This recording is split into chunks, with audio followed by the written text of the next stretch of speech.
सदर तहसील के विकासखंड झंझरी का गांव तरगांव आज भी देश के करोड़ों भक्तों के दिलों में बसने वाले भगवान स्वामी नारायण और घनश्याम जी की बाल लीलाओं का साक्षी है। यहाँ भगवान स्वामी नारायण ने बाल्यावस्था में अनेक लीलाओं को दिखाकर लोगों को अचंभित कर दिया था। यही स्थान उनके बाल्यावस्था में बीते पलों का गवाह है। आज भी यहाँ के भगवान वही हैं। लोग अपने इस भगवान की बाल लीला जीवन गाथा भी बड़े गर्व के साथ बताते हैं। यही उनका 8 वर्ष की आयु में ननिहाल में जनेऊ हुआ था। जहां जनेऊ हुआ वहीं वर्षों पूर्व एक मंदिर का निर्माण करवाया गया। मंदिर में उनके नाना की 7वीं पीढ़ी काशी प्रसाद दुबे पुजारी हैं और मंदिर की देखरेख करते हैं। जहां दर्शन हेतु जनपद और अन्य प्रांतों से हजारों की संख्या में अनुयायियों की भीड़ लगी रहती है। लेकिन कोरोना वायरस के कारण देश भर में हुए लॉकडाउन के कारण यहाँ भी सन्नाटा पसरा हुआ है। ये हमारा नाम काशी प्रसाद दुबे और गांव तरगांव श्री स्वामी नारायण मंदिर श्री घनश्याम महाराज। अच्छा, ये जैसे हम लोगों को ज्ञात हुआ कि ये स्वामीनारायण भगवान का ससुराल और ननिहाल दोनों था। हाँ, तो इसके बारे में कुछ इतिहास के बारे में बताइए। ये जो घनश्याम महाराज 3 भाई थे, राम प्रताप और घनश्याम और इच्छाराम। तो राम प्रताप की ससुराल थी। जब उनकी शादी हो गई सुभाषिनी की, तो ये यहीं तरगांव अपने भाभी के साथ रहते थे, बचपन यहीं बिताया। और उसके बाद में यहाँ से पधारे, पृथ्वी परिक्रमा के लिए 7 साल उन्होंने परिक्रमा करके अहमदाबाद पहुंचकर गादी पर बैठे। अच्छा, ये भगवान स्वामीनारायण का जन्म तो जैसे स्वामीनारायण छपिया में हुआ। हाँ, तो जन्म छपिया में हुआ, लेकिन जन्म के बाद वो रहते यहीं थे। गुजरात गए तो यहाँ से गए। भगवान स्वामीनारायण यहाँ से गए या उनके भाई यहाँ से गए? नहीं, भगवान स्वामीनारायण यहाँ से गए। ससुराल भगवान स्वामीनारायण के भाई का था या स्वामीनारायण का था? स्वामीनारायण के भाई का था। भाई का था। वो तो ब्रह्मचारी थे। वो तो ब्रह्मचारी थे जी। हाँ, वो जब यहाँ से गए, जब पृथ्वी परिक्रमा करके और अहमदाबाद पहुंचे, तब उसके बाद में उनके सकल, जब गादी पर वो बैठ चुके, तब उनके सकल परिवार यहाँ से वहाँ पहुंचे। अच्छा, कितना पूर्वज अभी तक, मतलब कितने पीढ़ी बीत चुकी है उनके बाद में? उनके बाद में 8वां वंशज आप हैं। हाँ, आप 8वें वंशज हैं। आपके पिताजी का क्या नाम था? बनवारी लाल। उनके पिताजी का क्या नाम था? राम मगलाल। उनके पिताजी का क्या नाम था? शंभूदत्त। 8 पीढ़ी आपको याद है? हाँ। उनके पिताजी का क्या नाम था? भगवत प्रसाद। भगवत प्रसाद जी। उनके पिताजी का? लक्ष्मी प्रसाद। उनके पिताजी का? बलदेव प्रसाद। बलदेव प्रसाद। यानी बलदेव प्रसाद जी स्वामीनारायण भगवान के ससुर लगे। हाँ। और ननिहाल किस स्तर पे था ये? ननिहाल ये मतलब ये ब्राह्मण के रूप में लाए गए थे यहाँ जी। ब्राह्मण के रूप में यहाँ लाए गए थे, तो जन्म इसीलिए इनका यहाँ हुआ छपैया में। तो ब्राह्मण खिलाने के, हम लोगों जमींदार थे, तो अपना पूजनीय ब्राह्मण को भोज मतलब खिलाने पिलाने के लिए यहाँ लाए थे। इसलिए अब वो ननिहाल भी मान लिया गया कि वो यही रहने लगे। तो यहाँ घर, जैसे अपना घर छोड़ के दूसरे गांव में बस जाए तो वही घर वो माना जाए लगे। Thank you.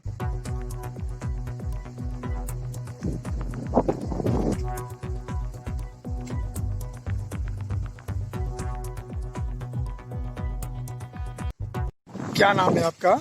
हमारा नाम श्री शंकर दुबे है। कौन सा ग्राम है? ग्राम तरगांव, कोट बिशनपुर बैरिया, जिला गोंडा। अच्छा, ये मंदिर जो आपके पीछे है, पुजारी आप ही हैं यहाँ पे? जी हाँ। ये इसका मुख्य कारण क्या है? मंदिर एकांत में बनी है और यहाँ क्या हुआ था, इसके इतिहास के बारे में कुछ आप नॉलेज? यहाँ हमारे गांव में सुहासिनी भाभी का जन्म स्थान था। घनश्याम महाराज का जो रिलेशन था, इसलिए भगवान स्वामी नारायण ने इधर बहुत सी लीलाएं की। इस महादेवी सरोवर में भगवान स्वामी नारायण, ये गांव में हमारे जो बलदेव प्रसाद महाराज जी थे, वो राम प्रताप महाराज जी के ससुर थे। उन्होंने एक बलवान हाथी पाल रखा था, तो उसको महावत रखा था, उसको देख रेख करने के लिए। तो उसका जो भाग था वो खाने के लिए मिठाई है या घी है कुछ भी रहता था, तो उसमें थोड़ा कम देता था खाने के लिए। तो कई दिनों का दुश्मनी अदा करने के लिए हाथी ने एक दिन मगज में कुछ सोचा कि अगली बार जब हमको तालाब में स्नान कराने ले जाएगा तो वहाँ इसका दुश्मनी अदा करेंगे। तो वो लेकर तालाब में दोपहर के टाइम स्नान कराने तालाब में लाया, तो गुस्से में हाथी आकर और महावत को सूंड में लपेट लिया। सूंड में लपेट लिया और तालाब में डुबोना चाहा। तो इधर घनश्याम महाराज घूमते रहते थे, छोटे थे, तो वो घनश्याम श्याम प्रभु, महाराज यानी स्वामीनारायण भगवान। हाँ स्वामी नारायण भगवान, जी। तो वो इधर घूमते थे। तो भगवान स्वामी नारायण भगवान को याद किया कि प्रभु हमको बचाओ। तो घनश्याम महाराज इधर प्रकट हो गए तालाब में और भगवान ने महावत की रक्षा की और गुस्से में हाथी को शांत किया और हाथी पर बैठ के स्वयं बाहर आ गए।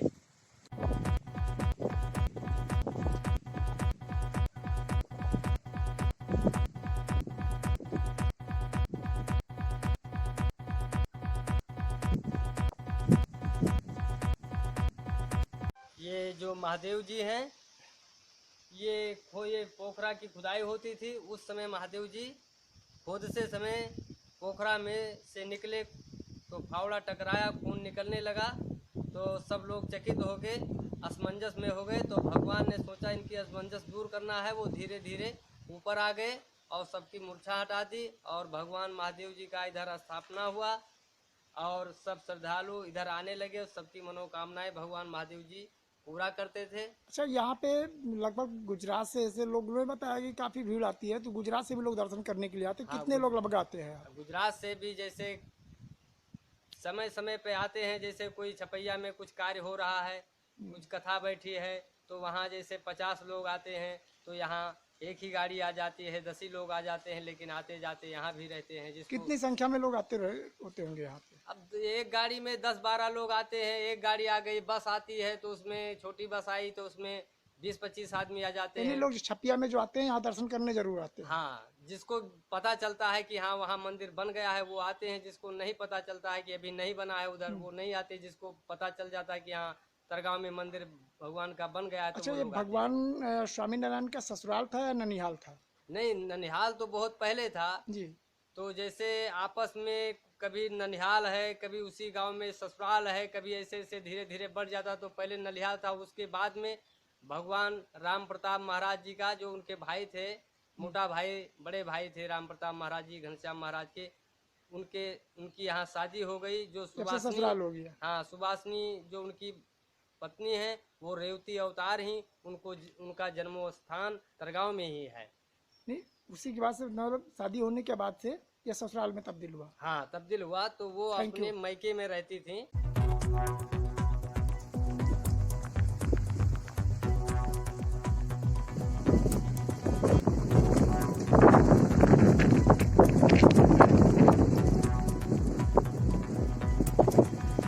इस वक्त हम खड़े हैं विकास खंड झंझरी के ग्राम पंचायत तरगांव में, जहां भगवान स्वामीनारायण की ननिहाल हुआ करता था।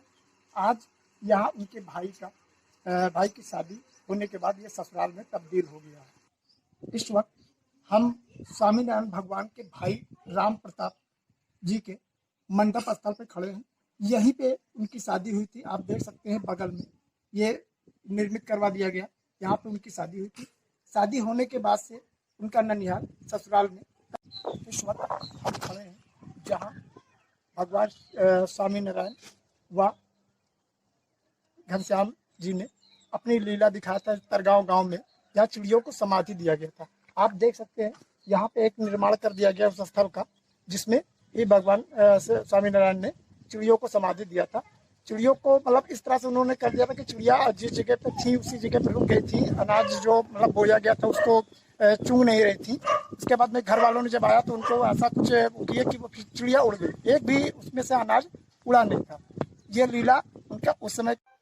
यही पोखरा है जहाँ स्वामीनारायण भगवान ने हाथी को अपने बस में कर अपनी लीला दिखाई थी।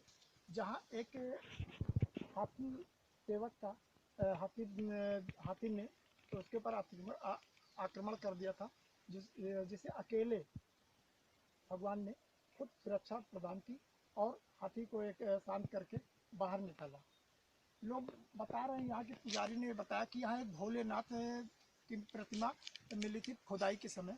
जब खुदाई का फावड़ा लगा तो उस पर खून से पूरा पोखरा भर गया था, जिससे फिर भोलेनाथ ने खुद अपने आप से धीरे धीरे ऊपर निकले और उनकी यहाँ पे स्थापना की गई।